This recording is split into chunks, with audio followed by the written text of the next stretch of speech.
بسم الله الرحمن الرحيم. عبد القادر واكو سلامي adiga iyo howlwadeenada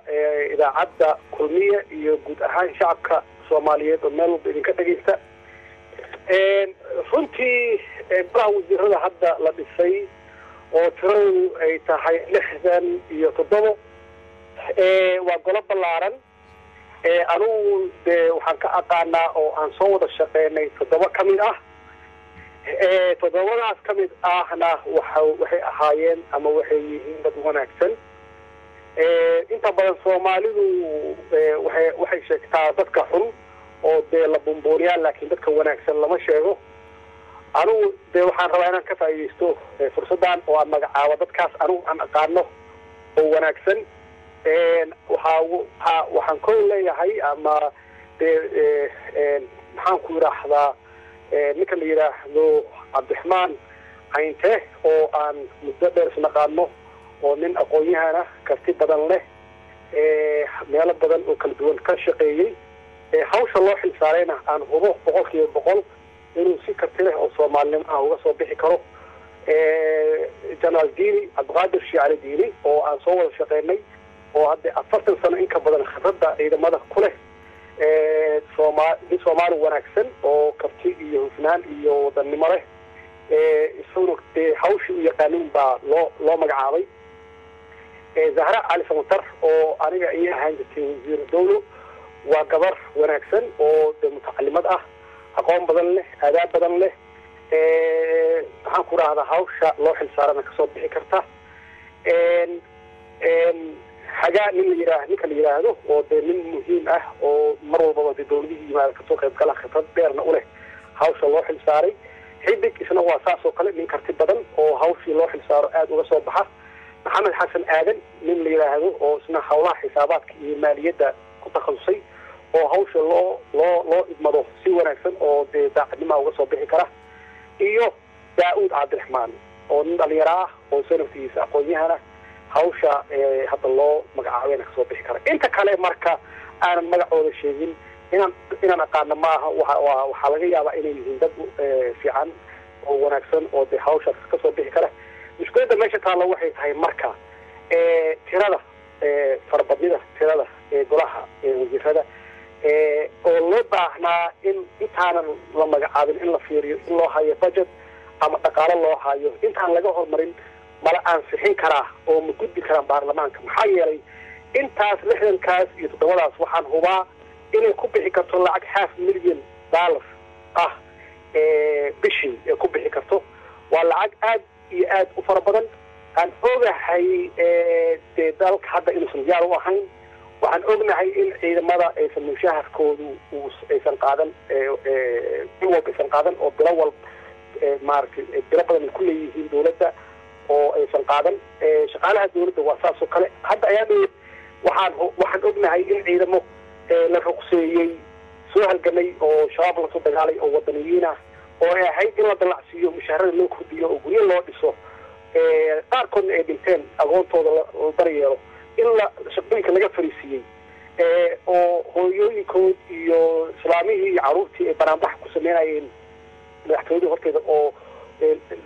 lagu kala eriyay meesha oo rasaas lagu furay marka dhibaatooyinkaas dhaqaale oo jira anigu ma garanayo 67 meesha wax looga keeni karo laakiin waa hawl u taala baarlamaanka ma ansixin karaan marka wasiiradaas baarlamaanka su'aashaas markaan si dadban aan kaaga jawaabo baarlamaanka runtii iyo madaxweynaha 2 sano iyo barkii hadda dawladda mudane xasan sheekh uu jiray oo la doortay iyo baarlamaanka runtii heshiis ma ahayn xiriirkooda ma fiicnayn dhibaatooyin badan baa soo kala dhexgalay cadaawad badan yaa dhex taalla ka bilaabatay markii laga qaadayay dawladdii saa'id meesha laga qaadayay inkastoo baarlamaanku ay gacan siiyeen xasan sheekh markiisii hore oo ay u ansixiyeen dawlad 10 wasiiro ah tobankii wasiiro oo yaalayna la burburiyey oo isugu koobay 10 wasaaradood iyadoo qabiilo badan iyo beelo badan ay ka maqan yihiin meeshii ay ansixiyeen baarlamaanka marka taas waxaan oran karaa baarlamaanku diyaar bay u ahayn inay la shaqeeyaan dowladda mudane xasan sheekh laakiin kadib baa waxaa dhacay iskhilaafaad fara badan iyo baarlamaanka inuu ku kala jabay inuu maaragtay la eriyo ra-iisul wasaare saacid madaxweynuhuna ku tilmaamay dowladdaas inay fashilantay iyo tii ka dambeysay oo iyadana ahayd cabdiweli oo iyadana saas madaxweynaha ugu tilmaamay inay fashilantay baarlamaankiina ay ku kala jabeen tan ugu daran waxaa weeye oo dhacday in 120 iyo xoogaa 122 meelahaas baarlamaano ahaa intay isu tageen ay ku eedeeyeen madaxweynaha inuu fashilmay lixdii qodob uu qabsaday madaxweynaha inuu ku fashilmay uu iscasilo arrintaas runtii waxay sii fogeysay xiriirka madaxweynaha iyo baarlamaanka iyo aad u sii fogeysay iyadoo intaas taxano ahaa yani ka boodinay madaxweynahana uu garaystay arrintaas ay soo jeedeen 120 ahaa oo ahayd inuu maaragtay madaxweynuhu fashilmay baarlamaanka intuu hor istaagay ka sheegay ka cadeeyay inuu dusha saartay eedeynta baarlamaanka ay kusoo rogeen madaxweynaha oo dusha saartay inta badan marka madaxweynayaashii prime minister dadka mas-uuliyiinta ah adduunka laga yaqaano markii baarlamaanku ay kusoo oogaan tiro intaas la eg in madaxweynuhu fashilmay laba arrimood yaa madaxweynayaasha iyo dadka mas-uuliyiinta u banaan in madaxweynaha markaas uu iscasilo oo dee markaasi ay ka dalbanayeen baarlamaanka 120 ah iyo madaxweynaha inuu cudurdaar ka sameeyo ama apology ka sameeyo oo waxyaabihii lagu eedeeyey uu keeno corrective action wax la yidhaahdo uu ku saxaayo oo cad iyo tallaabooyinka uu qaadayo si uu u raaligeliyo ama xiriirka u soo celiyo baarlamaanka iyo madaxweynaha taas ma dhicin marka meeshaas waxaa ka abuurmay shaki aad u fara badan iyo kalsooni xumo taasna waxay saamaysay xukuumadda hadda la dhisay oo cumar cabdirashiid markii 2 jeer uu dib ula noqday markii uu ka baqay in maaragtay la diido oo dib loogu celiyo marka meesha waxaa yaala xaqiiqdii shaki fara badan kalsooni xumo madaxweynaha iyo baarlamaanka dhex alla baarlamaankana waxay aaminsan yihiin marka ay weydiisanayaan in xukuumadda loo qaybsado 50-50 waxay qabaan shaki ah haddii xasan sheekh madaxweynaha la siiyo awood fara badan in 275 xildhibaan uusan hal qof ka soo noqonayn iska daa 120kii awal madaxweynaha ku eedeysay inuu fashilmay oo weydiistay inuu iscasilo waxay aaminsan yihiin 275 inaysan soo noqonin haddii madaxweynaha awood la siiyo marka taasaa waxay keentay marka runtii hadda arrinta taalla oo shakiga ah oo laga yaabi karo in baarlamaanku ay hadda ku soo celiyaan nasiib darro macnaha xiriirka ka dhexeeya iyaga iyo madaxweynaha way baarlamaanka maxaa tala aad siin lahayd oo ku aadan wasiiradan cusub bari la horgeynayo hadda baarlamaanka waxaan siin lahaa talo horena waa u siiyey talo iyo maxaan ku rahaa digniin horena waa u siiyey markii aan ahaa murashaxa aan ordayo oon baarlamaanka hortegay waxaan u sheegay baarlamaanka laba inay kala doortaan badbaado qaran iyo burburis qaran inaysan kala dooranayn laba musharax ama laba murashax aysan kala dooranayn ay kala dooranayaan badbaado qaran iyo burburis qaran badbaado qaran waa iska caddahay burburis qaran waxaan ula jeedaa dowladda maxaan ku idhaahdaa abuurta ama aanan ka shaqaynin dib u heshisiinta oo qabiiladu ay dagaalaan burburinta qaranku waxa weeye markii siyaasaddu aysan deganayn oo maalin walba isbedel uu jiro burburinta qaranku waxa weeye markii dowlado shisheeye ay kusoo fargeliyaan oo ay ku dhisaan maamul goboleedyada ay ku dhisaan burburintana waxa weeye markaadan ciidamada dhisin ama aadan daryeelin waxay u baahan yihiin noloshooda caafimaadkooda iyo mushaaharadooda iyo agabkooda aadan u dhamaystirin waa burburin qaran markii maciishadu dhegka marto oo ummadda soomaaliyeed ay gaajo u baktiyaan oo ay wax gadan waayaan oo ilmahana aysan iskuulla aadin caafimaadna aysan haysan waa qayb ka mid ah burburinta qaranka waxa weeye in baarlamaanka iyo madaxweynihii ay kala qaybsan yihiin waa qayb ka mid ah burburinta qaranka iyada naftigeeda. marka badbaadadu waa the opposite, waa dhinaca kale weeye anigu aan sheego burburinta qaranka ah weeye badbaadada. marka baarlamaanka waxaan leeyahay labadaas kala doorta, weli dadaarankiiyaan wadaa, labadaas kala doorta. laakiin waxaan kula talinayaa hadda anigu awal waxaan kula talinaya badbaadiya dalka, laakiin hadda waxaan leeyahay badbaadiya xilalkiina badbaadiya. maxaa yeelay haddaad ka baqaysaan inaynan soo noqon doonin 2016 ay u badan tahay inaynan soo noqonayn. anigu si aan aaminsanahay oo aan jeclaanahay inay soo noqdaan bacdama ay khibrada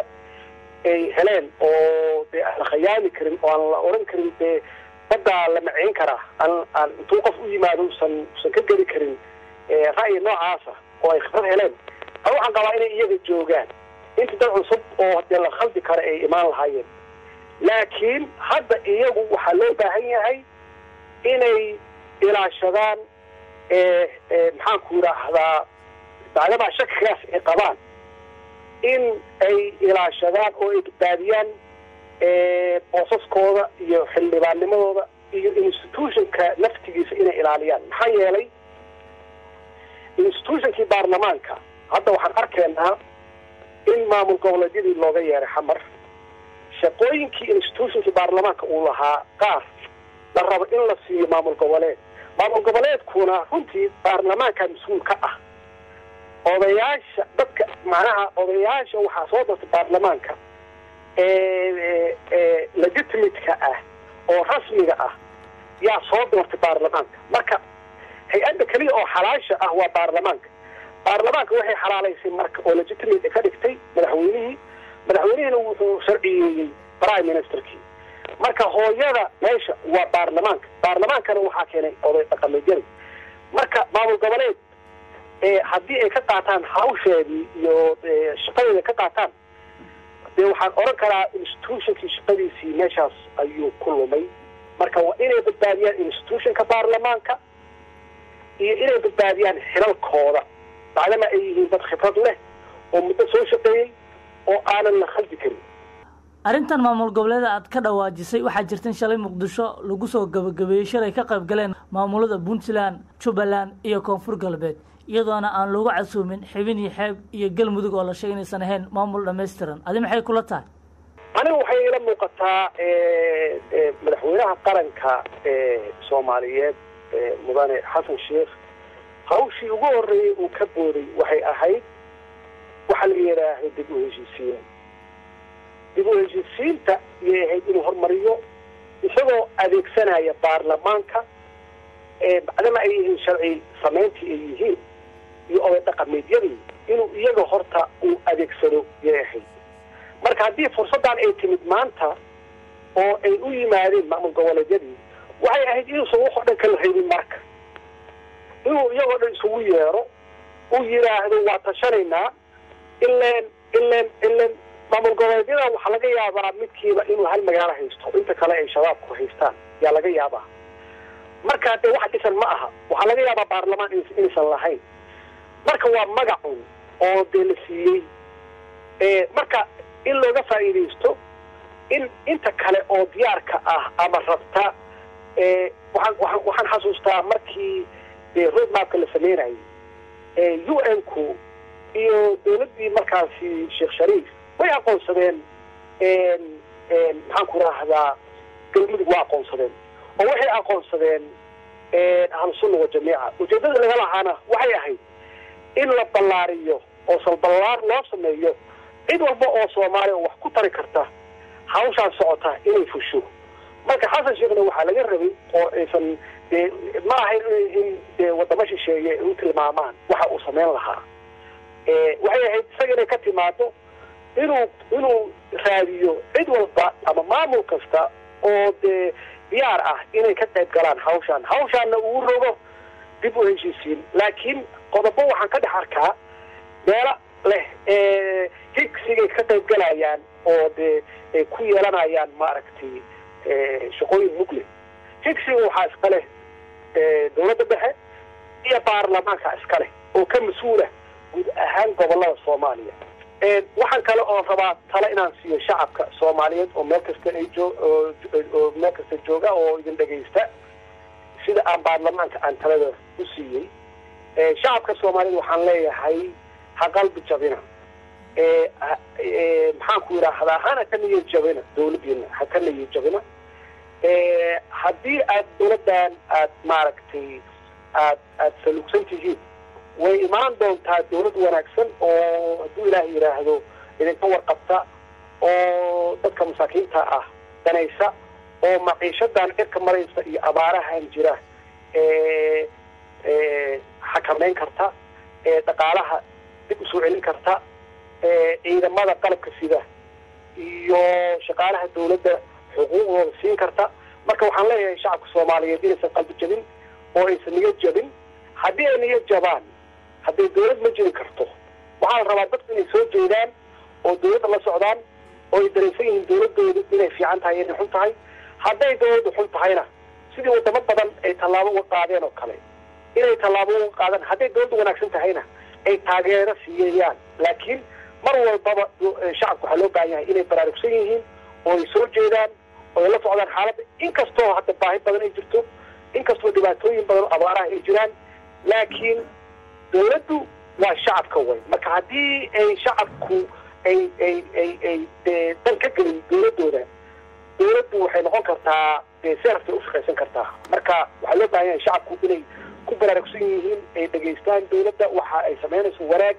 hadday tahayna ku ammaanaan hadday khalad tahayna ay kaga qabtaan khaladka aad buu mahadsan yahay kaasi wuxuu ahaa dhegeystayaal ra-iisul wasaarihii hore ee soomaaliya maxamed cabdulaahi maxamed farmaajo oo qadka telefoonka igu warramay isagoo ku sugan waddanka maraykanka